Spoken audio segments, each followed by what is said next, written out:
Գյուրջան Կասկադ, ցանկացած համեմատություն մեր օգտին է։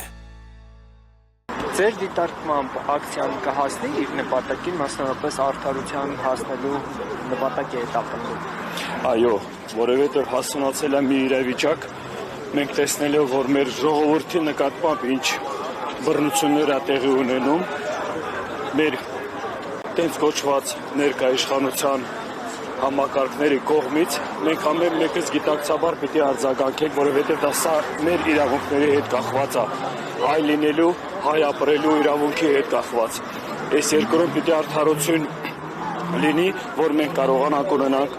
հզոր Հայաստան։ Այս երկրում պիտի արդարություն ունենանք, որ կարողանանք ունենանք հզոր ղեկավարներ, որ կարողանանք հետ վերադարձ Արցախի մեր բաները ապահովենք։ Այսօրվա իրավիճակը արդեն համբերության բաժակը լցվել է, որովհետև արդեն ժողովրդի նկատմամբ կիրառված այդ բռնությունները անընդունելի է։ Բոլորին կոչ եմ անում հայ ժողովրդին, հայ ազգին, որովհետև մենք մի ազգ ենք, մենք մի հայ ենք, մի ներկայացուցիչ ենք ազգի, միասնական պիտի պայքարենք այս բռնությունների դեմ։ Ներկայիշխանությունը միշտ ասում է քույրեր եւ եղբայրներ, հարգելիս Արցախի քույրեր եւ եղբայրներ։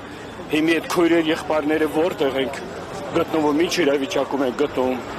Դրանով կրկնապատում է դրանց սուտը։ Սուտ ասելով մեզ բերել հասցրել են այս իրավիճակին։ Սուտ ասելով մեզ բերել հասցրել են անտուն անհայրենիք։ Դալի արդեն հանդուրժելի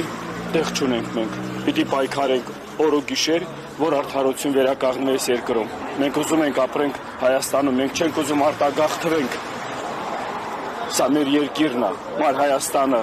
Սուրբ Արցախը, դա մի ամբողջություն է, ով բաժանում է, դա երկրի թշնամին է, ով հանձնել է, դա երկրի թշնամին է, ով շարունակում է իր ժողովրդի նկատմամբ